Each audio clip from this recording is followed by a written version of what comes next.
Hujan turun deras malam itu ketika Andi melangkahkan kakinya keluar dari gerbang besi penjara bawah tanah. Tubuhnya lemah, matanya sayu, dan langkahnya gontai. 14 hari ia dikurung di tempat yang seakan bukan milik dunia manusia.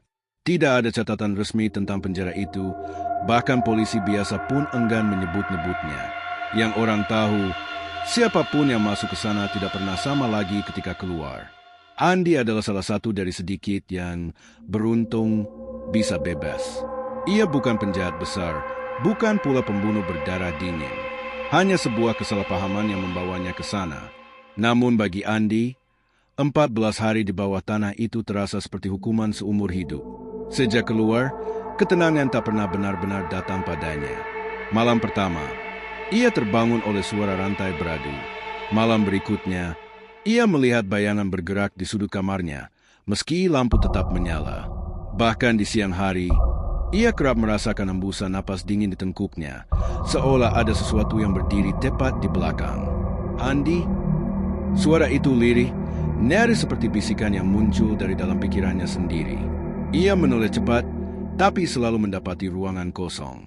Dadanya berdegup kencang, keringat dingin menetes, dan ia mulai mempertanyakan kewarasannya. Rasa bersalah menjerat dirinya. Walau ia tahu kesalahannya hanyalah kesalahpahaman, ia tidak bisa menghapus dosa-dosa masa lalunya. Ia pernah mencuri, pernah berbohong, pernah menyakiti orang-orang yang menyayanginya. Mungkin, pikir Andi, bayangan dan suara itu adalah balasan atas semua yang pernah ia lakukan. Malam-malamnya berubah jadi siksaan. Ia duduk di pojok kamar, memeluk lutut, matanya terpaku pada dinding yang kadang seakan berdenyut seperti daging hidup. Bayangan yang ia lihat bukan hanya satu, melainkan banyak. Berbaris, melata, menyeringai tanpa wajah. Andi, kau sudah keluar, tapi kami belum selesai denganmu. Suara itu kini terdengar jelas, berat, dan berlapis. Ia menutup telinga, berteriak sekuat tenaga, namun suara itu tetap menusuk ke dalam kepalanya. Andi menggigil, tubuhnya gemetar. Ia mulai yakin bahwa penjara bawah tanah itu bukan sekadar tempat tahanan. Ada sesuatu yang lebih gelap di sana, sesuatu yang kini menempel padanya, mengikuti kemanapun ia pergi. Dan yang paling menakutkan bukanlah suara-suara itu, melainkan kenyataan bahwa sebagian dalam dirinya merasa pantas untuk dihantui. Hari-hari setelah kebebasannya, Andi semakin tenggelam dalam rasa takut. Tidur tak nyenyak, makan tak berselera. Ia tahu, ia harus melakukan sesuatu. Suara-suara itu terlalu nyata untuk diabaikan. Jika memang ada yang menempel padanya, mungkin jawabannya ada di tempat asalnya, penjara bawah tanah. Namun, mencari tahu tentang penjara itu tidaklah mudah. Di catatan resmi pemerintah, penjara tersebut bahkan tak tercantum. Andi mulai mendatangi beberapa orang yang ia tahu pernah masuk ke sana. Salah satunya, Sarman, seorang lelaki tua yang kini bekerja sebagai tukang parkir di pasar. Bang, soal penjara bawah tanah itu, Andi membuka percakapan dengan hati-hati. Sarman mendadak kaku, wajahnya berubah pucat. Kau juga pernah ke sana? Andi mengangguk pelan. Sarman tertawa hambar, lalu matanya menerawang jauh. Tempat itu bukan penjara biasa. Kau pikir kenapa banyak yang keluar dengan kepala tak lagi waras? Ia menunduk, suaranya bergetar. Aku mendengar jeritan orang-orang yang sudah mati beratus tahun lalu, dan mereka masih ada di sana. Sampai sekarang, Andi menelan ludah. Itu sejalan dengan apa yang ia alami. Tak puasanya dari Sarman, Andi juga mencoba menyuap salah satu petugas lapas yang dulu pernah bertugas di pintu luar penjara itu. Petugas itu, seorang pria gemuk bernama Wicak, awalnya menolak keras. Tapi setelah amplop tebal berpindah tangan, ia mulai bercerita. Dengar ya, kata Wicak sambil menyalakan rokok dengan tangan gemetar. Penjara itu dibangun di atas bekas lokasi eksekusi massal zaman Belanda. Ribuan pribumi dibantai di sana. Mereka ditembak, digantung, dikubur hidup-hidup. Belanda butuh tempat untuk menghapus jejak, jadi mereka bangun penjara di atas tanah itu. Dan roh-roh itu masih terkurung di sana? Tanya Andi dengan suara nyaris berbisik. Wicak mengangguk, asap rokok mengepul dari bibirnya. Kau tahu kenapa orang dikirim ke sana tanpa catatan resmi? Karena pemerintah tahu tempat itu terkutuk, mereka sengaja menutupinya. Andi merasakan bulu kuduknya berdiri.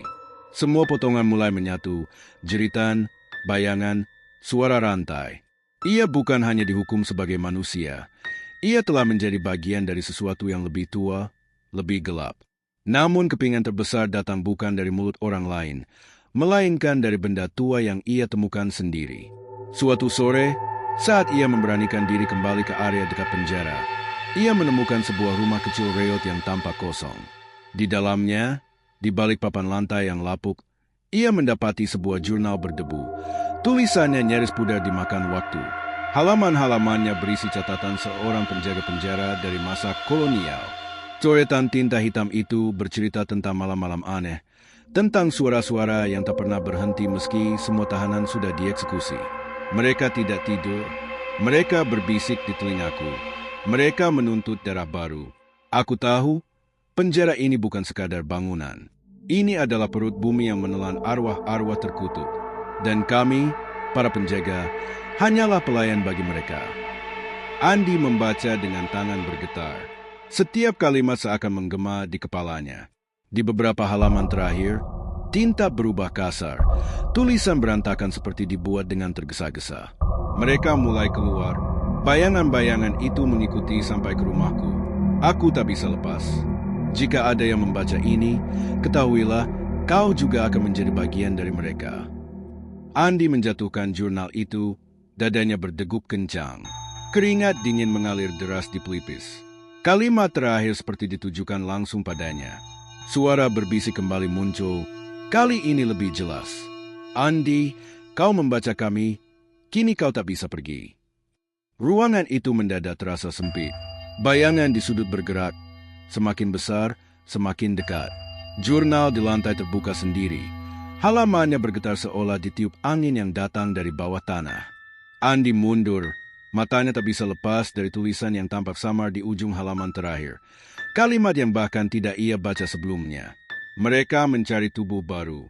Dan sekali mereka memilih, kau tidak bisa kabur. Andi terhuyung. Kini ia tahu, bukan hanya dihantui. Ia dipilih. Sejak menemukan jurnal tua itu, hidup Andi berubah menjadi neraka yang lebih nyata. Suara-suara yang tadinya hanya samar kini semakin jelas. Malam-malamnya dipenuhi bisikan yang menyebut namanya berulang-ulang. Seperti paduan suara arwah-arwah yang tak pernah tidur. Di dalam kamarnya yang remang, Andi mulai kehilangan batas antara kenyataan dan halusinasi. Lampu sering berkelip tanpa alasan. Udara menjadi dingin menusuk tulang. Dan setiap kali ia menoleh cermin, bayangan yang terpampang bukan lagi miliknya sendiri. Ada sosok lain, gelap, kabur, tapi semakin lama semakin jelas. Suatu malam, teror itu mencapai puncaknya. Saat ia terlelap sebentar, ia terbangun karena terdengar suara rantai beradu keras. Ia membuka mata dan mendapati kamarnya tak lagi sama.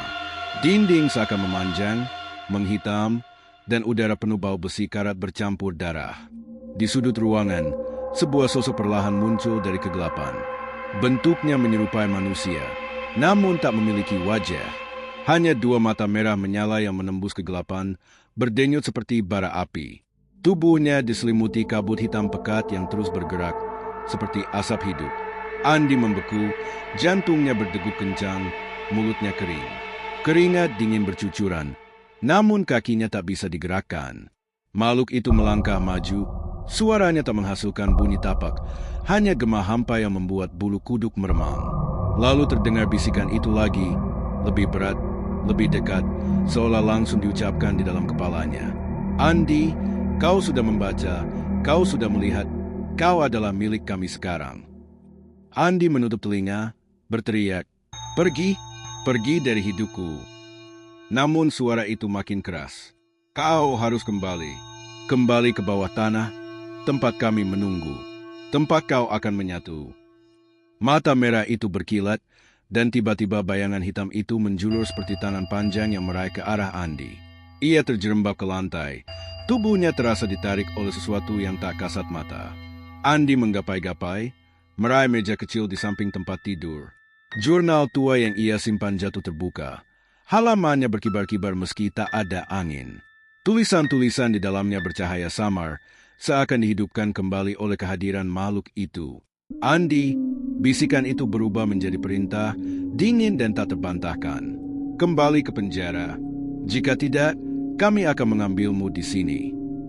Bayangan itu semakin mendekat, tubuhnya membesar hingga hampir memenuhi seluruh kamar. Mata merahnya menatap lurus, membakar rasa takut paling dalam. Dan dalam sekejap, Andi menyadari roh-roh itu tak hanya menuntut darah, mereka menuntut tempat. Tubuhnya, ia merosot ke lantai, gemetar hebat. Napasnya tersengal. Pikirannya hanya satu, ia tak bisa lari lagi. Suara-suara itu tak akan berhenti. Bayangan itu tak akan melepaskannya. Dan di tengah keputusasaan, Andi akhirnya mendengar kalimat terakhir yang membuat darahnya membeku. Jika kau tidak kembali dengan sukarela, kami akan membuatmu kembali dengan paksa. Makhluk itu menghilang, ruangan kembali normal, lampu kembali menyala. Namun Andi tahu, itu bukan sekadar ilusi.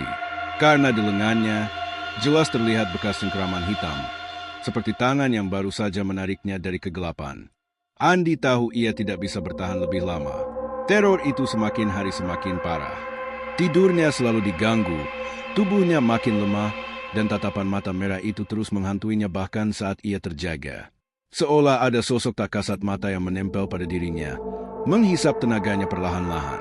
Suatu sore, ketika tubuhnya sudah hampir tak kuat menahan, Andi membuat keputusan besar. Ia harus mencari pertolongan. Bukan dari polisi, bukan dari dokter, tapi dari seseorang yang memahami dunia gaib paranormal. Lewat rekomendasi seorang kenalan lama, ia akhirnya mendengar tentang seorang pria tua bernama Pak Aji.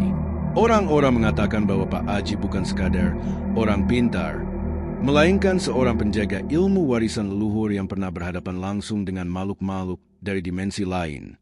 Dengan langkah gontai, Andi mendatangi rumah Pak Aji yang terletak di pinggiran desa. Rumah itu sederhana, berdinding kayu, namun penuh dengan aroma dupa dan tanaman-tanaman kering yang digantung di sudut ruangan. Begitu Andi mengetuk pintu, suara serak menyambutnya. Masuklah, aku sudah tahu kedatanganmu. Andi terperanjat, namun menurut. Di dalam, seorang pria sepuh berambut putih duduk bersila. Matanya tajam, wajahnya penuh keriput, namun ada wibawa yang sulit dijelaskan. Pak Aji menatap Andi dalam-dalam. Sejenak, ia terdiam, lalu matanya menyipit. Energi gelap itu begitu pekat menempel padamu. Andi tercekat. Pak, tolong saya.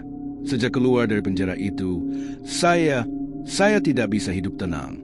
Ada yang mengikutiku. Makhluk itu sudah menampakkan diri. Pak Aji mengangguk perlahan, seakan sudah menduganya. Penjara bawah tanah, ya? Andi membeku. Bagaimana? Pak bisa tahu? Paranormal itu menghela napas panjang. Ia mengambil segenggam beras kuning dari sebuah mangkuk, lalu menaburkannya ke lantai. Butiran-butiran beras itu bukannya jatuh biasa, melainkan membentuk pola lingkaran tak sempurna, seakan ditarik oleh kekuatan tak terlihat. Tempat itu, ujar Pak Aji dengan suara berat, bukan penjara biasa. Itu adalah perut bumi yang dijadikan wadah ribuan arwah yang tidak pernah tenang. Sejak zaman kolonial, darah telah tertumpah di sana, jeritan telah meresap ke dalam tanah. Dan untuk menjaga agar mereka tetap terikat, diciptakanlah satu sosok. Andi menelan ludah. Sosok? Apa? Penjaga bawah tanah. Kata-kata itu membuat udara di ruangan mendadak berat. Api dupa bergetar, seolah tertiup angin dari arah yang tidak ada. Pak Aji melanjutkan, dialah pengawas, penghukum, dan pemangsa. Ia tidak akan pernah membiarkan siapapun yang pernah masuk ke wilayahnya keluar dengan bebas. Begitu seseorang menginjakkan kaki di sana, jiwanya dicatat. Dan ketika orang itu mencoba kembali ke kehidupan normal, penjaga akan menuntutnya. Tidak peduli apa dosamu, tidak peduli apakah kau bersalah atau tidak. Baginya, semua yang masuk adalah miliknya. Andi merasakan darahnya berdesir. Semua pengalamannya, bisikan, mata merah, bayangan hitam, mulai masuk akal dengan penjelasan itu. Tapi, kenapa saya?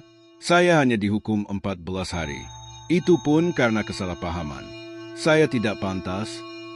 Justru itu, Pak Aji memotong.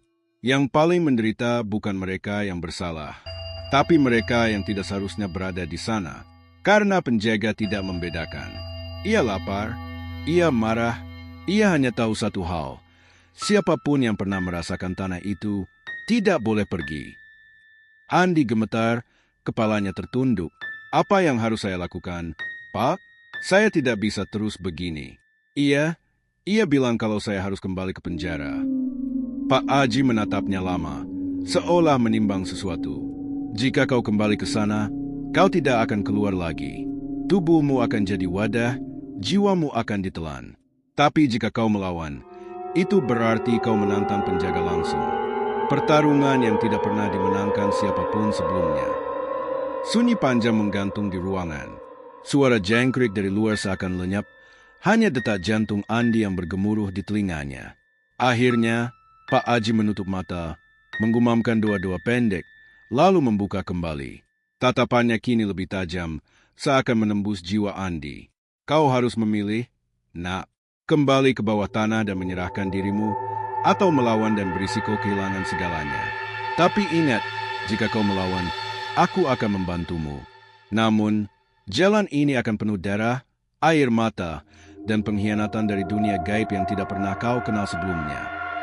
Andi terdiam, tubuhnya gemetar hebat.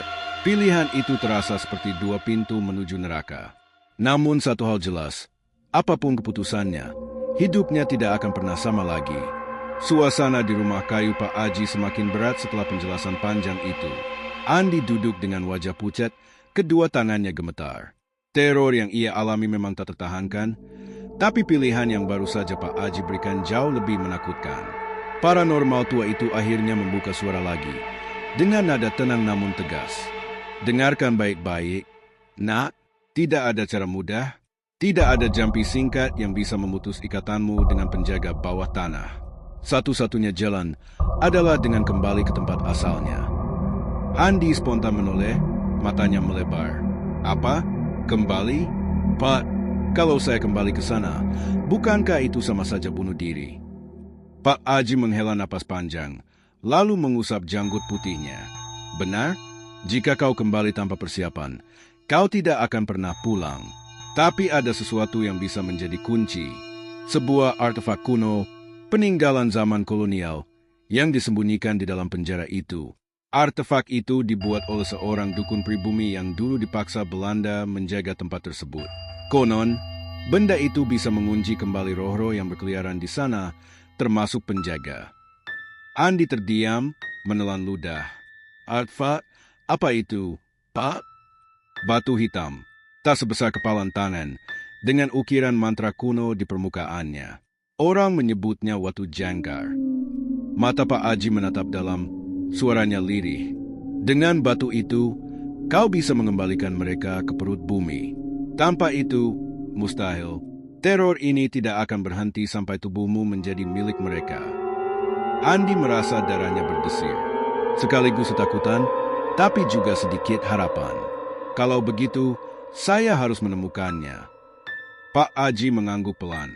Ya, tapi ingat, jalan menuju ke sana tidak mudah. Penjara itu mungkin ditutup secara resmi, namun gerbang bawah tanahnya tidak pernah benar-benar terkunci. Kita harus menyusup, melewati jalur lama. Aku tahu jalannya, tapi begitu kita masuk, waktu kita terbatas. Semakin lama kau berada di sana, semakin kuat cengkraman mereka padamu. Andi terdiam, pikirannya berkecamuk.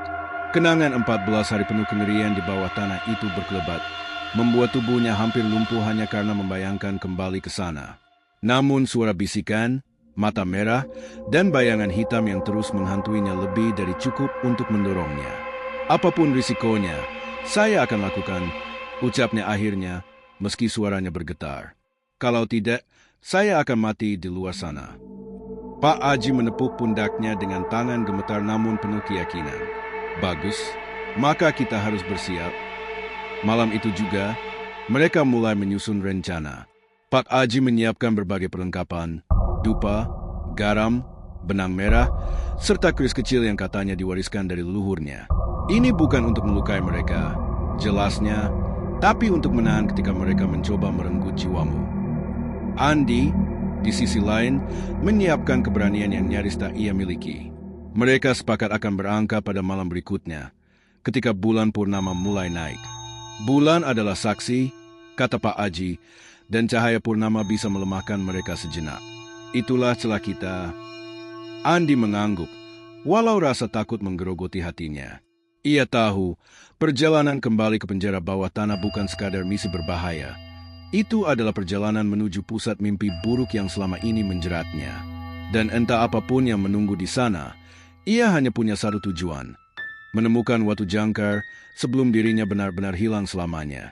Malam berikutnya, bulan purnama menggantung di langit seperti mata pucat yang mengawasi bumi.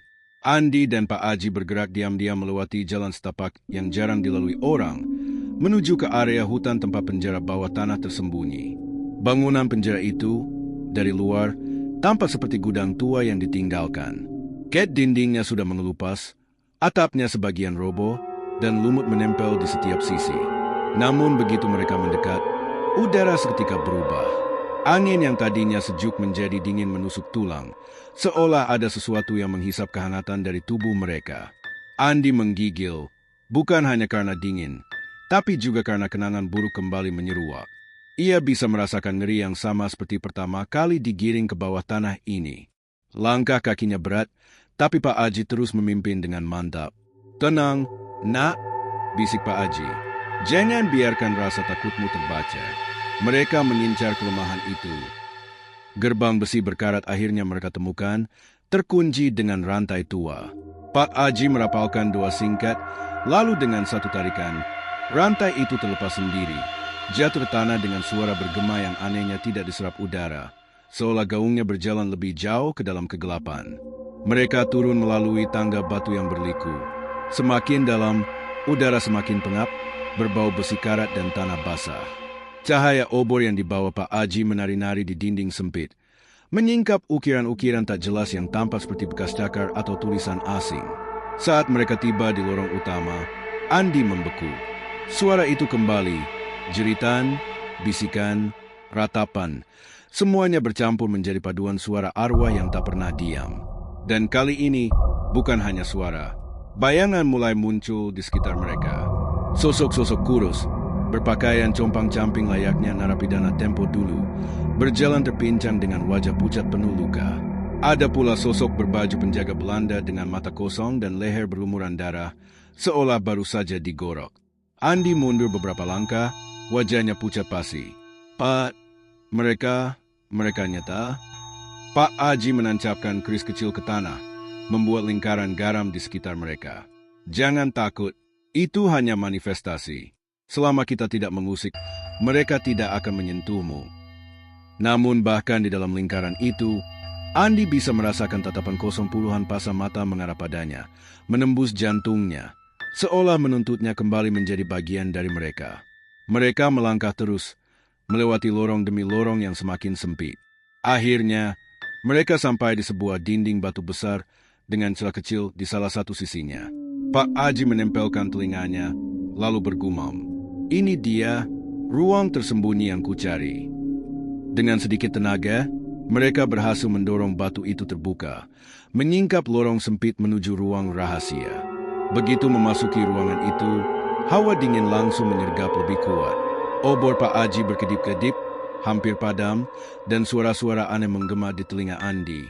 Di tengah ruangan, ada sebuah altar batu tua, ditutupi lumut dan noda merah kecoklatan yang sudah mengering entah sejak kapan. Di atasnya, sebuah benda hitam legam tergeletak, tak besar, seukuran kepalan tangan, dengan ukiran aneh yang bersinar samar ketika terkena cahaya obor. Andi menatapnya dengan campuran ngeri dan harap. "Itu, Watu Jangkar?" Pak Aji mengangguk tegas. "Ya, inilah kunci yang bisa mengunci kembali roh-roh yang berkeliaran. Tapi ingat, mengambilnya tidak akan semudah yang kau lihat." Seakan menegaskan ucapannya, ruangan tiba-tiba bergetar.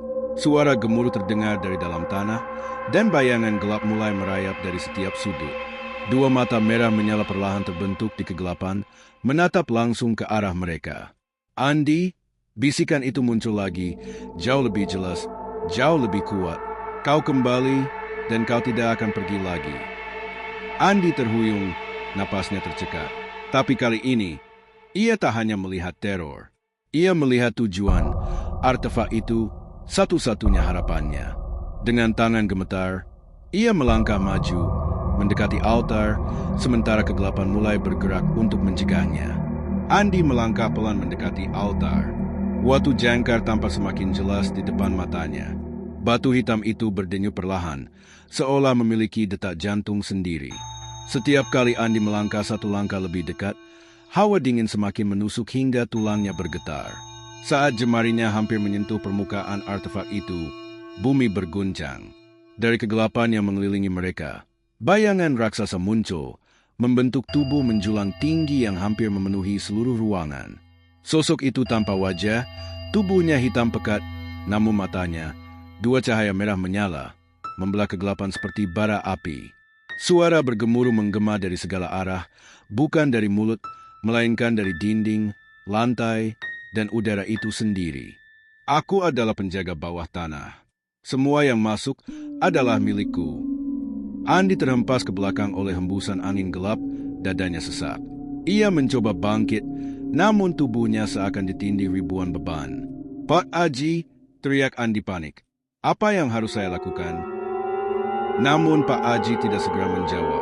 Ia berdiri dengan tenang, menatap ke arah penjaga dengan mata berbinar aneh.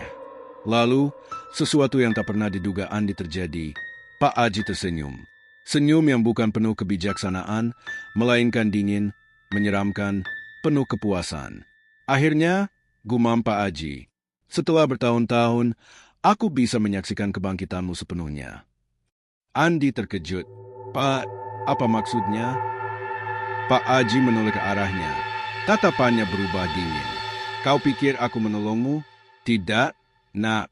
Aku hanya membawamu kembali ke tempatmu seharusnya. Kau dipilih.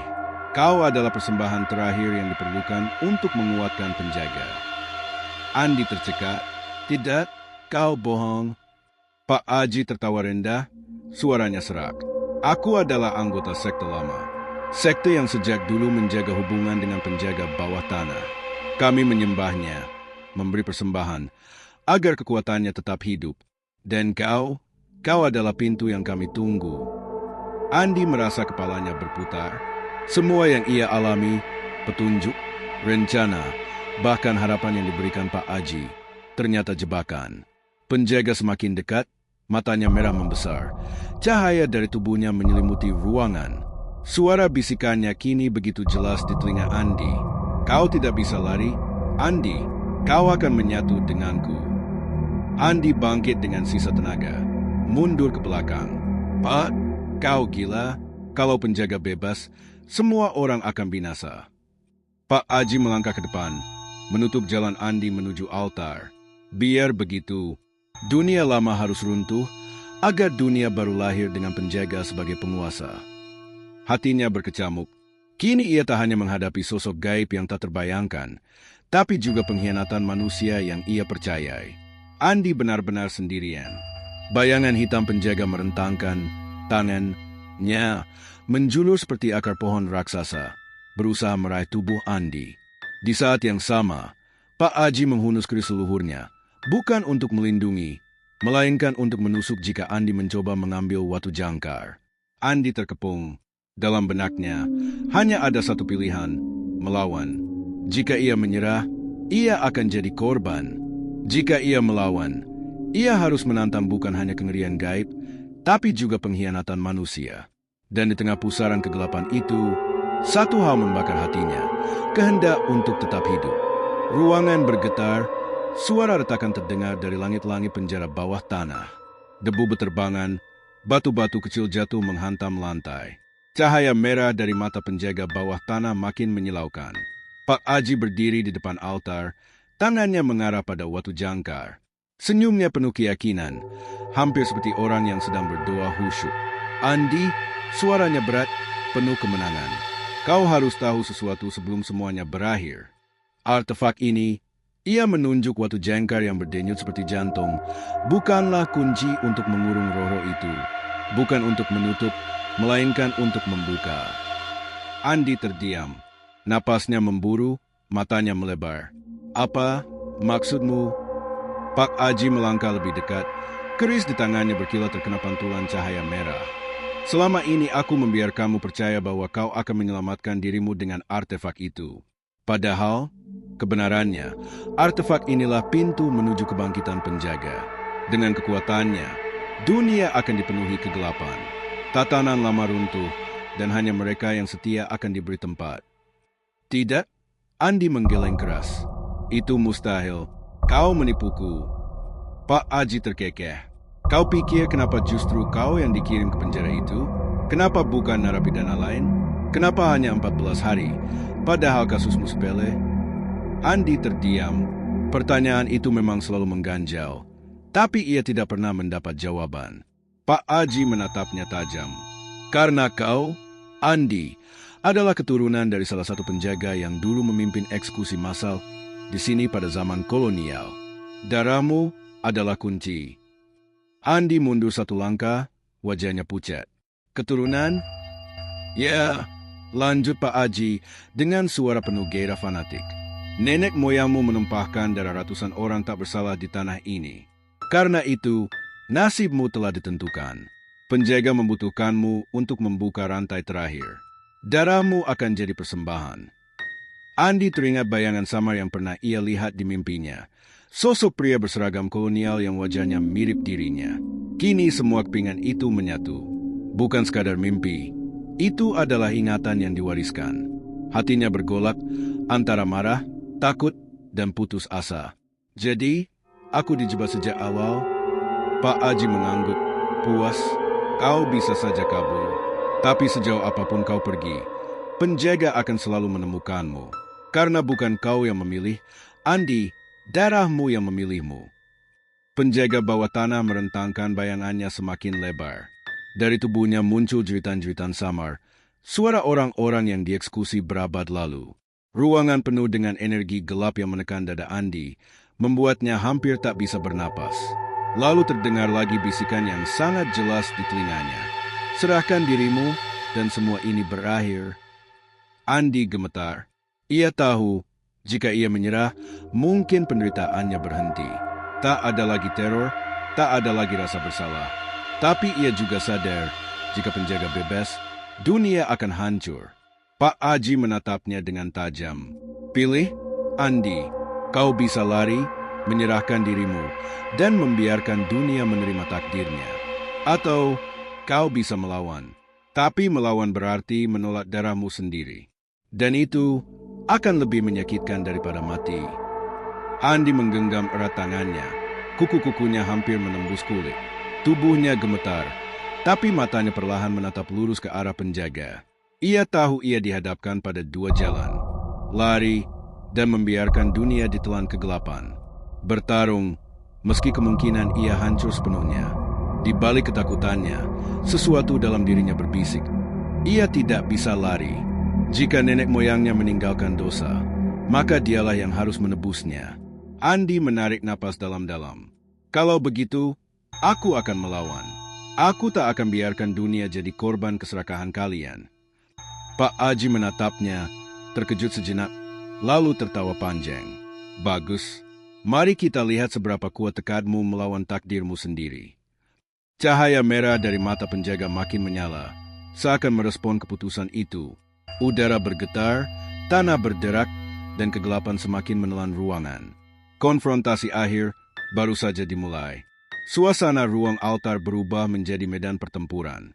Bayangan hitam dari penjaga bawah tanah merayap di dinding, menjulur seperti akar pohon raksasa yang mencoba melilit Andi. Suara jeritan dan ratapan memenuhi udara, membuat kepala Andi berdenyut seolah hampir pecah. Pak Aji berdiri di antara Andi dan Watu Jangkar, wajahnya penuh fanatisme. Kau tak bisa menang, Andi. Kau hanyalah manusia biasa. Penjaga sudah menandai darahmu sejak kau lahir. Andi mundur selangkah, keringat bercampur debu menetes dari wajahnya. Kalau memang darahku yang jadi kunci, maka aku akan memilih bagaimana darah ini dipakai. Bukan kau yang tentukan. Pak Aji meraung marah dan mengayunkan kerisnya, mencoba menusuk dada Andi. Refleks, Andi menepis dengan sebuah pecahan rantai karatan yang ia temukan di lantai. Dentuman logam beradu menggema. dan keduanya terdorong mundur. Sementara itu, penjaga bawah tanah merentangkan tubuhnya semakin besar. Bayangan hitamnya turun seperti gelombang laut, menghantam lantai dan hampir menelan keduanya. Andi berlari, menghindar, napasnya tersengal. Tidak ada gunanya melawan, teriak Pak Aji sambil mengejar, kerisnya berkilat. Kau lahir untuk menjadi persembahan, bukan pahlawan. Pertarungan sengit pun pecah. Andi bukan seorang petarung terlatih, namun rasa takut bercampur tekad membuat gerakannya cepat. Ia memanfaatkan setiap benda di sekitarnya, rantai, batu, bahkan potongan kayu yang patah, untuk menangkis serangan Pak Aji. Di tengah duel itu, penjaga mengeluarkan serangan lain. Dari tubuhnya, muncul tangan-tangan bayangan yang mencoba mencengkeram Andi. Salah satunya hampir meraih kakinya, namun Andi menendang batu besar hingga bayangan itu terpental. Pak Aji semakin kalap. Kau tidak akan pernah bisa kabur dari takdirmu. Ia melompat, mengayunkan keris tepat ke arah jantung Andi. Namun, di detik terakhir, Andi menunduk, lalu menggunakan rantai berkarat di tangannya untuk melilit lengan Pak Aji. Dengan teriakan penuh tenaga, ia menarik sekuat mungkin. Pak Aji kehilangan keseimbangan, dan tubuhnya terdorong ke arah Watu Jangkar. Keris di tangannya menancap tepat ke batu hitam itu. Ledakan cahaya merah menyilaukan ruangan. Pak Aji menjerit kesakitan, tubuhnya tersedot ke dalam artefak. Jeritannya bukan hanya suara manusia, tapi bercampur dengan ratusan bisikan gaib, seolah roh-roh lain ikut menelannya. Dalam hitungan detik, tubuh Pak Aji hancur menjadi abu, hilang tanpa jejak. Andi terhuyung, matanya menyipit menahan cahaya. Ia melihat penjaga bawah tanah bergetar, matanya yang merah menyala meredup, suaranya menggelegar penuh amarah. Kau telah menghancurkan pengikutku, tapi kau belum menang. Artefak itu masih mengikatku. Andi menatap Watu Jangkar yang retak, serpihan energi merah keluar dari celahnya. Ia tahu inilah kesempatan terakhir. Jantungnya berdegup kencang. Jika ia menghancurkan artefak itu, mungkin ia ikut binasa. Tapi jika ia membiarkannya, penjaga suatu saat akan kembali bangkit, membawa kegelapan lebih besar. Tanpa ragu, Andi berlari ke altar, mengambil batu besar yang jatuh dari langit-langit, dan menghantam Watu Jangkar dengan sekuat tenaga. Retakan menyebar cepat, cahaya merah meledak keluar, mengguncang seluruh penjara bawah tanah.